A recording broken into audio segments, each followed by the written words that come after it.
shines through in all of these texts. Yeah. In the condemnation of the monarchy, in the. But more importantly, though, that has to guide our everyday life and our ethic and our morality and our approach to the world around us. Is we know who's oppressed in our society. Yeah. We have a racist white supremacist society. Yeah. I mean, that's led by racist white supremacists. Yeah. Yeah. And so we know who the oppressors are and who are the oppressed, and we must side with the oppressed. We must, because that is where God is. That is where Jesus is. 100%. There's no. Yeah. Jesus is in black theology and womanist theology and Mujerista theology and liberation theology, and in all of those things.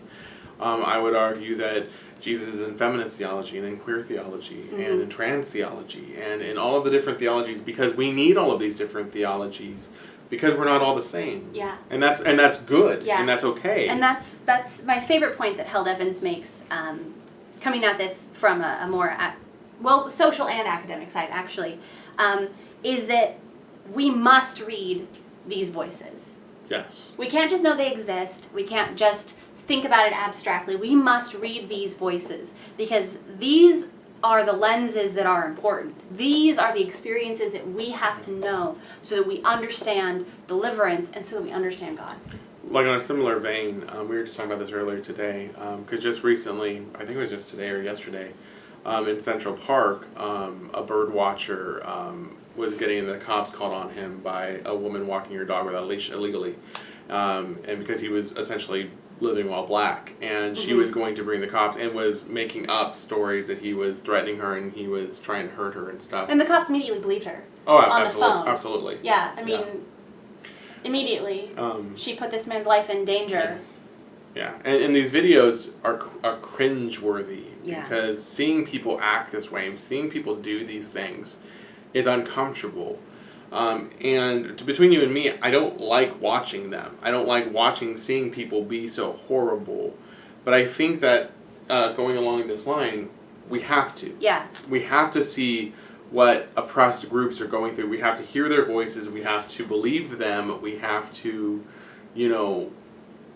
we have to be along with them in these cringeworthy moments. Because for us, it's cringeworthy. For those of us who have a certain, whatever our privilege is, who have privilege, it's uncomfortable. But for others, it's a death sentence. And so I think that's one of, and maybe hopefully I'm not drawing too much of a, I don't know, it's a tangent or anything. But the idea of deliverance stories, and I love how Held Evans does this, where she goes from talking about Hagar and the well, and the woman at the well, and talking about Passover and how the people, and why they celebrate Passover and God's liberation, and then going and talking about slavery in America, and talking about how these groups, and I loved how one of the theologians put it, that it's a balm text, like a healing text, but also a poison text.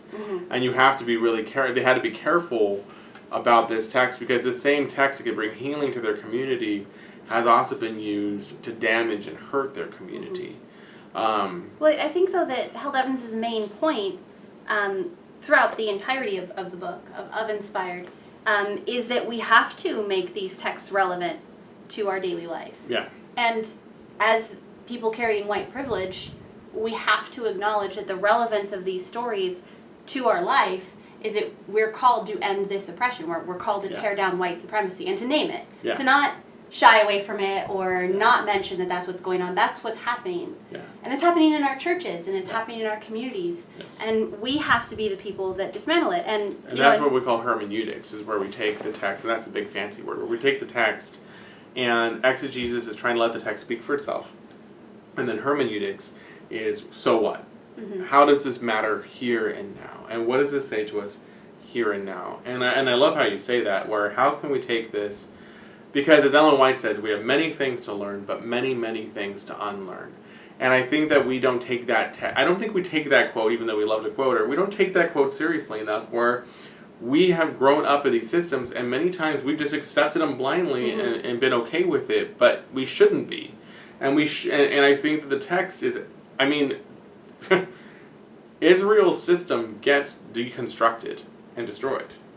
I mean, that's what the exile is. The exile is the destruction of that system. I mean, when Jesus talks about his body and talking about the temple and stuff, he's talking about deconstructing the sacrificial system, and so deconstruction is a theme, a deconstruction of human systems, I would argue. Mm-hmm.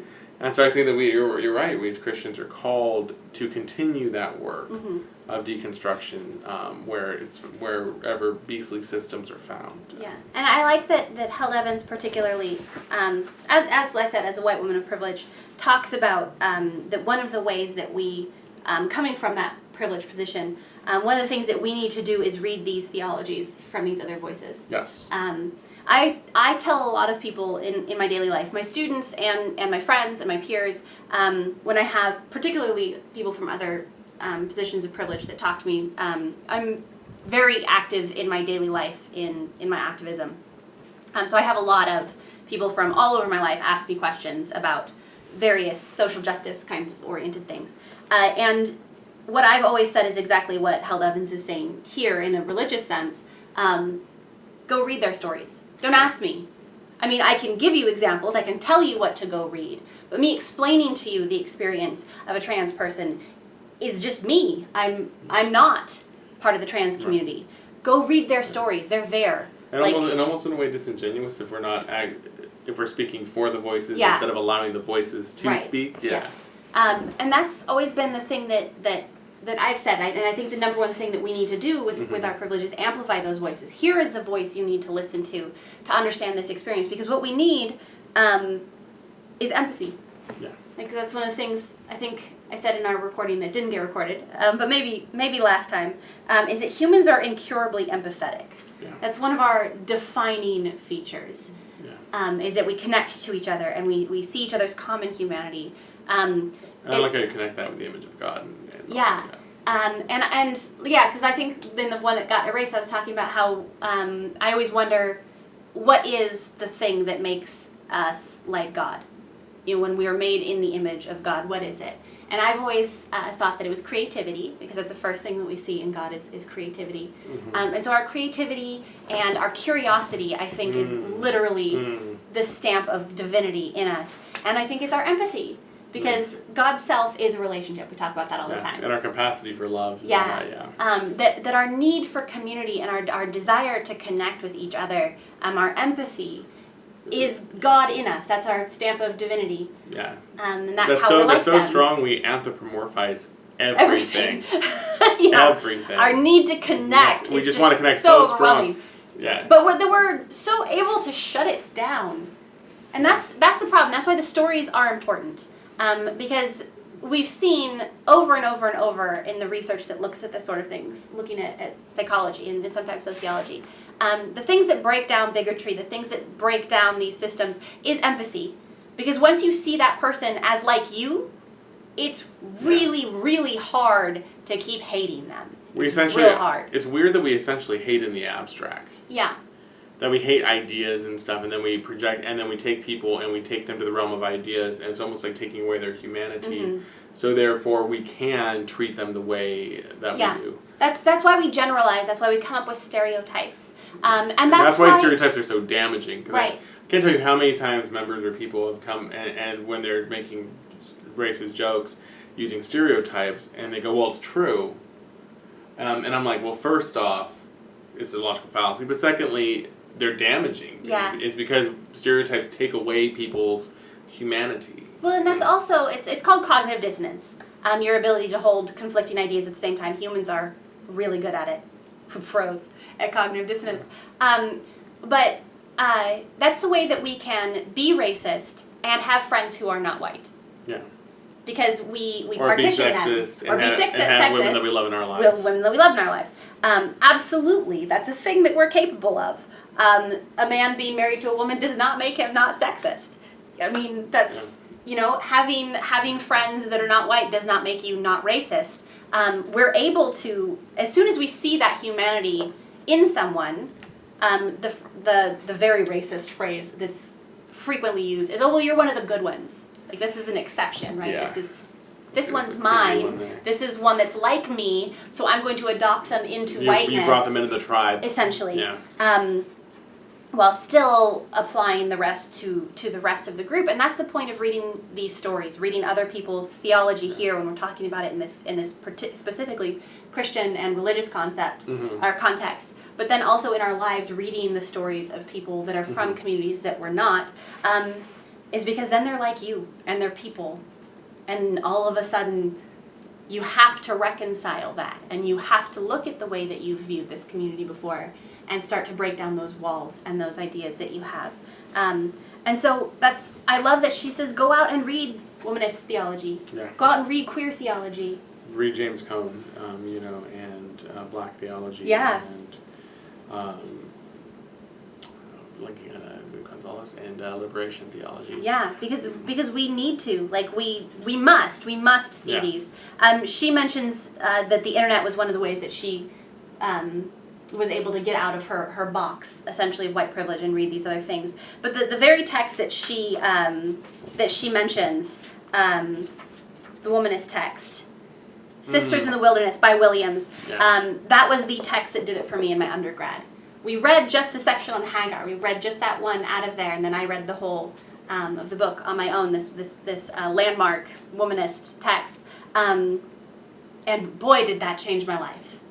Just being confronted with that different look at Scripture and with this other viewpoint. I was in a pretty conservative, actually, very white college. And then reading this book, I shook everything up. And in a good way. That was one of my first big steps towards deconstruction.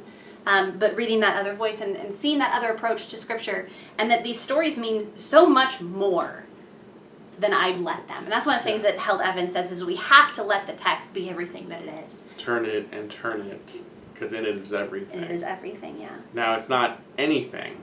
And I love how she does that. Yeah. It's not anything. You can't just make something up and bring it into the text and say, this is what the text says. Right. She says, the fact that a single biblical text can mean many things doesn't mean it can mean anything. Slave traders justified the exploitations of black people by claiming the curse of Noah's son Ham rendered all Africans subhuman. Many Puritans and pioneers appealed to the stories of Joshua's conquest of Canaan to support attacks on indigenous populations. Whew. More recently, I've heard Christians shrug off sins committed by American politicians because David assaulted women too. Anytime the Bible is used to justify the oppression and exploitation of others, we have strayed far from the God who brought the people of Israel out of Egypt, out of the land of slavery. Mm-hmm. Yeah. And then she reiterates, and that's why we have to read these stories alongside people from marginalized communities, past and present, who are more often practiced at tracing that crimson thread of justice through its pages. Oh, that's so good. Yeah, and that was the thing for me. That's not what I'd seen, because that's not what I'd been preached. That's not what I'd been taught through my very extensive biblical education as a child. And then seeing that was there because she had to find it there. And that's what Held Evans says, is that when you come from that place, you have to find it. It's a matter of theology, of survival, as Reverend Greer said in the quote. And I'm definitely with Cass, what she said earlier, that there have been times in my life where I have been fed up with the church, and because the church is full of messed up people, and the church is full of messed up theologies, and the church is full of messed up things that are done, and yes, there's grace and yes, there's forgiveness, but we have to try to do better, and we have to keep trying, and we have to keep trying to love better and be more empathetic and more compassionate, because there are still congregations that are toxic, and there are places where I would not send people to go to church because they're toxic places. And I think that the first thing we have to do is, if you want to change it, you have to understand, and you have to look in the stories of Scripture and realize that you're not the oppressed one. Yeah. And you're the oppressor most of the time. And I think that once you start to take yourself out of the center of the text and you put Jesus back in his proper place in the text, we can begin transformation and reformation and, sanctification.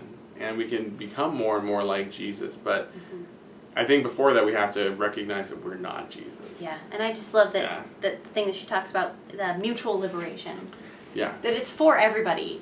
I mean, it is for the oppressors too. Like, we need this liberation also. When we liberate the oppressed. Selfish way to look at it, but it's also good for us. But when we liberate the oppressed, in a way we also liberate the oppressor. And because the oppressor oftentimes shuts down parts of their own humanity. Yeah, in absolutely. A way. We talk about this in gender a lot. That patriarchy, the structure of patriarchy, really damages men. It really does. Because toxic masculinity is, well, toxic. It's toxic. Yeah. There was a story today in Salty where it was a man talking about how his whole life he'd essentially like suppressed anything that seemed feminine or soft. And so his whole life was this constructed identity that wasn't him, and that it was painful, and it drove him to depression and all these things. Well, it's because it's a place of insecurity and angst and self-loathing, and then because you're taught within toxic masculinity that the only appropriate emotion is anger, then you just lash out, and it's not healthy for anyone. Yeah. And it's not just, patriarchy's not just bad for women, it's also bad for men, obviously. Again, more so for one group than for the oppressed group than the oppressors, but that's to say that there is true liberation for everyone when we destroy these systems. And that's what I love that Held Evans is doing here. She's helping to give us tools to begin the task of deconstructing, and it has to start here. We have to start deconstructing the systems that have been built in ourselves. Before we can even begin to touch the systems out there. And once we do that, then we can start to join with others who have done the same thing, and then we can start to really, hopefully, affect change in our churches, in our systems, in our countries, in our communities. And I would, to that end, actually, apropos of that, I would like our next text to be from a very different voice. Because our last two have been white women. And our first one was a white dude. And our first one was a white dude. Yeah. But should we do Women of the Wilderness? That is an excellent task. Maybe we'll research some. Of course, we have a little while left with Held Evans here with Inspired. A while bit. But with Inspired and with Accidental Saints, we're definitely the audience. Yeah. Majority white, honestly, Christians coming at this with these kind of difficult existential questions about our faith and our communities and things like that. And while this is wonderful and beautiful and helpful, and I highly recommend it to everybody. Yes. You should all get this and read it. Yeah, because these are very common 21st century Christian questions, particularly in our very secure church communities, right? I really do want to read, like one of the texts that she's mentioning, that's not for us, essentially. So everything feels like it's for us, and constantly trying to pull us out of that. Yeah. But that's for the future. So Deliverance Stories, wonderful. Again, Held Evans is challenging, wonderful. Challenging and wonderful and spectacular. For War Stories, for The Walls and War Stories, I have an additional reading assignment if you're interested. As I read this reminded me of one of my favorite short essays, and I went back and read it. And so if you would like to read it as well, because I am going to talk about it next week when we do it, when we talk about the next chapter. Ursula K. Le Guin is one of my favorite authors. She wrote science fiction and fantasy. She died just a handful of years ago, in her 90s. And she's one of the best and most famous sci-fi authors to have ever lived. Just phenomenal. And she did tons of academic work. Tons. And perhaps her most famous is called The Carrier Bag Theory of Fiction. And it's only 5 or 6 pages. It's very short. It's short. You can find it very easily from a Google search. It pops up. The full PDF will pop up. The Carrier Bag Theory of Fiction by Ursula K. Le Guin, Leguin. And I'll be discussing that connected to our next chapter of The Walls and War Stories. And maybe you'll see the connection also. That's what we hope. Maybe it's my rhetorical stretch there that immediately that's what I thought of. But if you have the opportunity, please read that to go with our next conversation. I think it's very helpful and will explain a lot of where I'm coming from personally when we approach the next. Yep. And remember, guys, I know that we are in the process of these stages of reopening and whatnot, and I know there's a lot of questions about when we're going to be reopening. The answer is not yet. And so we're still continuing this going. So thank you guys for being with us and being patient with us as we learn our way through this digital ministry. I'm hoping that this digital ministry doesn't end even when we're back together, because I think this has been a powerful tool that we've come across by necessity. So if you appreciate what we're doing here, remember we have our schedule throughout the week. Tomorrow at 6:30 on Facebook Live. On Wednesdays at 6:30 on Facebook Live, I'll be doing prayer. Thursdays at 8 p.m. I'll be doing Bible study. Fridays at 6:30 p.m. I'll be opening the Sabbath with prayer, and then the sermons will be up at 9:30 a.m. on YouTube. So we're on YouTube, we're on Facebook. And so if you guys appreciate what we're doing, please check in and tell people about it and have them come check it out too. Also, if you are appreciative of what we're doing here, we would love your support. Any little bit helps. If you want to donate through the website, you can go to journeysda.org and click the give button, and there's ways to do it there. You can text Journey SDA Give to 77977, or you can do it the good old-fashioned way and just mail in any offerings or tithes or anything that you want to send in to help to Journey SDA Church, and our address is on the website too. Any little bit helps, and we appreciate what all of you done that have been faithfully giving so far have done, and we really, honestly, from the bottom of our hearts, because we don't have a budget for this. No. This has just been anything that we have personally that we could put together, any resources that we could afford, kind of a deal. Yeah, we just kind of picked up stuff along the way here and there when we could, yeah.